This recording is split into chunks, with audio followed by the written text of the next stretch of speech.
Shalom. First off, I want to give all praise, honor, and glory unto Yahweh Bahashem, Yahweh Shai, Bahar HaKadosh. I want to give double honors to the apostles, elders, and bishops of GMS who have taught us this word and teach us this word today. And I want to give a salutation unto the elect of the nation of Israel. This is the brother Yatazak Ba with the GMS Nebraska camp. And in this lesson, what I want to go into is how this truth is more than just knowing it, you know. And what I mean by that is that, you know, we can know scriptures. For us teachers and prophets, we can know how to break it down, be very studious, know how to teach others. But as the scriptures say, in Sirach chapter 37 verse 19, there is one that is wise and teacheth many, and yet is unprofitable unto himself.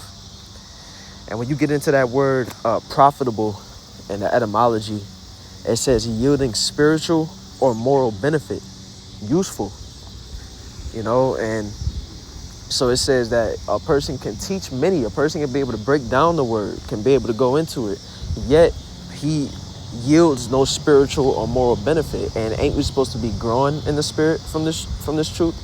Aren't the scriptures supposed to build us up? Yet it's describing that there are people in the truth who can know it, be able to teach it, break it down, who don't grow, who don't learn, who don't, you know, apply it. Now, not only to us who teach and prophesy do I want to make this video on too, but also to the listeners. You know, this truth is not just about listening to videos or watching, you know, to be entertained or anything like that. We're supposed to be emulating Yahweh Shai in our walk. We're supposed to be followers.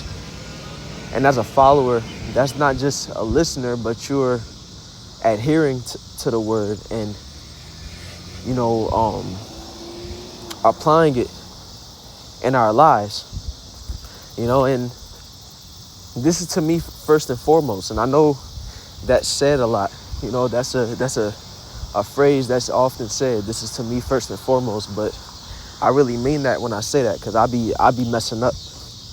I am not perfect by any means, and there's a lot of places in this truth, a lot of scriptures that I don't apply, a lot of things that I need to work on, you know. So this is just heavy on my spirit to put out there. But I want to grab the next precept, which is James chapter 1 verse 22, which says, "But be ye doers of the word, and not hearers only, deceiving your own selves." So it's not just about hearing the truth. It's about doing it. And when you do it, you know, that's why the scriptures say, blessed is the man that readeth. And, you know, this is a constant thing, you know, a repetitive thing that I'm going to say in this lesson. It's not just about reading, but it's about applying what is read. Because when you go to that precept even says that. In Revelation chapter 1, verse 3, it says, "Blessed is he that readeth, and they that hear the words of this prophecy, and keep those things which are written therein, for the time is at hand." And when you get that word keep, which is Strong's G 5083, to attend to carefully, take care of, to guard. Metaphor, to keep one in the state in which he is, to observe, to reserve, to undergo something. So to observe it, you're paying attention to it. You're exercising it, you know. You're not just reading it, but you're taking heed unto it, you know. So blessed is he that readeth. And why is the person that read, you know, who is going to be blessed that reads this word? Is going to be those who read it and then apply it. There's going to be those who listens to the videos and then takes what is needed to be applied into themselves and apply it, you know. And there are certain things that we may have packed down. There are certain aspects that the Lord has just naturally gifted us in, to where we already have the character needed in certain areas in the spirit. But there are certain places where we are weak in the spirit. There are certain places where we still have a lot of growing that we need to do, because, perfection is the goal. Now, perfection in the aspect of what we're going to have in the second covenant, to where we're going to be in the new bodies and we're never going to go off, we're never going to sin, that's unattainable in these bodies. Yet, we still strive for it. And if we're striving for perfection, that means that there's always going to be something else to grow in. There's always going to be something else that we need to do. And the Lord is going to communicate to us what we need to do. And it comes by so many different avenues. And we'll know. But we can lie to ourselves or ignore it or act like it's not there. The Lord will communicate to us through the Holy Spirit by just, us thinking upon it, us remembering that we fell short in a certain area. The Lord can communicate to us what we need to work on by way of a brother telling us, or a fellow believer. The brother can communicate, the Lord can communicate to us by way of giving us a dream on something that we fall short at, or a vision, or whatever it may be.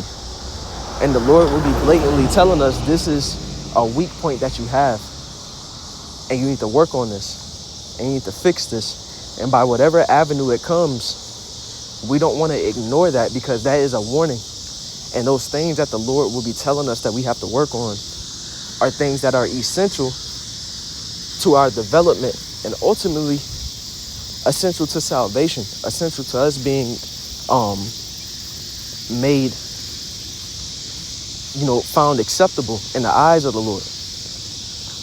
And so let's go to the next precept, which is 1 John chapter 2, verse 6, which says, he that said he abideth in him ought himself also so to walk, even as he walked. And so if we say that we believe on Yahweh Shai, if we say that, we follow Yahweh Ba'ashem Yahweh Shai, there is a guideline, there is a way to walk if we claim that we believe in Yahweh Ba'ashem Yahweh Shai. Yahweh Shai was the blueprint. Yahweh Shai was the example. He showed us what we were supposed to be doing. And if we fall short of emulating Yahweh Shai in our walk in any way, then that shows us what we need to be working on. Yahweh Shai showed us self-control. Yahweh Shai showed us compassion, gentleness. Yahweh Shai showed us how to stay true to the path. Yahweh Shai showed us how to put the Lord's will first, the Most High's will. And in these bodies, in this current flesh that we in, we get short-sighted and we'll be selfish, and we can be selfish against the Most High and start to do our will, even if it's not blatant, even if we're not, looking at the Lord in the face and saying, nah, I'm gonna do what I want to do. We do that in our actions, so we have to watch out for that. I made a mistake. I was supposed to read more in this James. So I'll finish this precept in James chapter 1, and then we'll close the lesson out. This is James chapter 1. I'll start back at verse 22. But be ye doers of the word, and not hearers only, deceiving your own selves. For if any be a hearer of the word and not a doer, he is like unto a man beholding his natural face in a glass.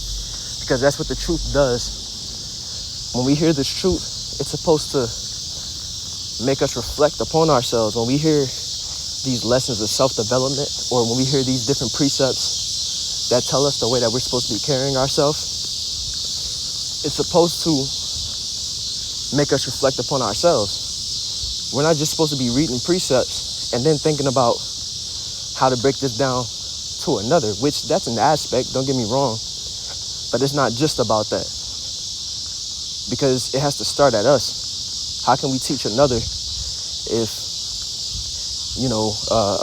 how can we teach another and be telling them, you got to get this right, if we don't got it? But it says, for he beholdeth himself and goeth his way, and straightway forgetteth what manner of man he was. And when I say that, how can we teach another and say, you got to get this right, but we don't got it right?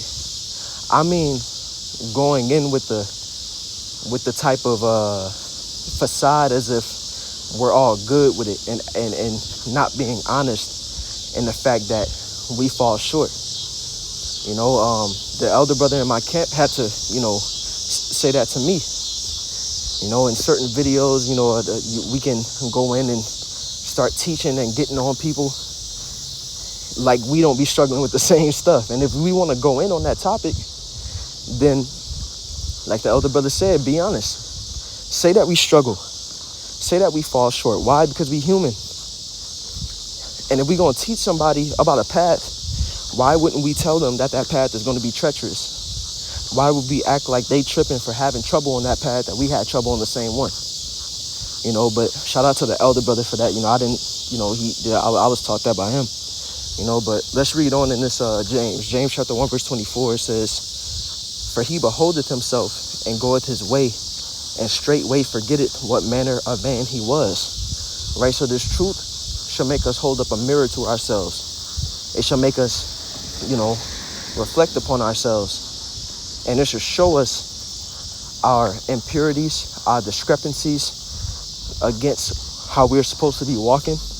And if we see those things and then we walk away from that mirror and we don't start to fix those discrepancies, we don't start to fix those things that we obviously see that we need to work on, it's like we forgot all the things that we saw in that mirror.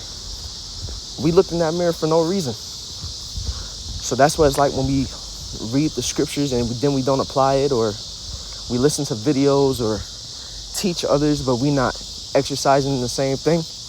There's no profit to it. There's no spiritual or moral benefit from it. It's all for naught. And the thing is, the eyes of the Lord are 10,000 times brighter than the sun. The Lord knows everything. The Lord knows our inward parts. He knows how we think. He knows what we know. He knows what we think all the time. And he knows when we're putting on a front or a facade, or he knows when we're not working on something and when we excuse it to ourselves or to others. And so if we not going, if we gonna lie to others or lie to ourselves, we got to remember we can't lie to the Lord. So at the end of the day, it will behoove us to just fix what we're ignoring. Because at the end of the day, whether we do it or not, we're going to face a judgment for it. But let's read on, Shalaki. Let me see what this is. Okay, no, we all good. All right. Actually, no, that was the end of that precept of what I wanted. So, that's all I wanted to go into in this lesson. All of us believers, and like I said, me first and foremost, we got certain things that we fall short at. We have our strengths, but we got our weaknesses, and that's what we're supposed to be focused on, to make sure that we're continuing to abound in this truth and continue to put forth our full effort. We can't get settled on our leaves because we do certain things well, because so what if what we're doing that's not well could take us out this thing, or could be the reason why we don't make it on the chariot.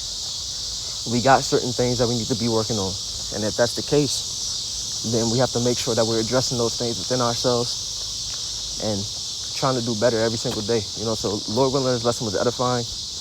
Once again, I want to give all praise, honor, and glory unto Yahweh, Bahashem, Yahweh Shai, Baharuch HaKadosh. I want to give double honors to the apostles, elders, and bishops of GMS, and a salutation unto the elect. Shalom.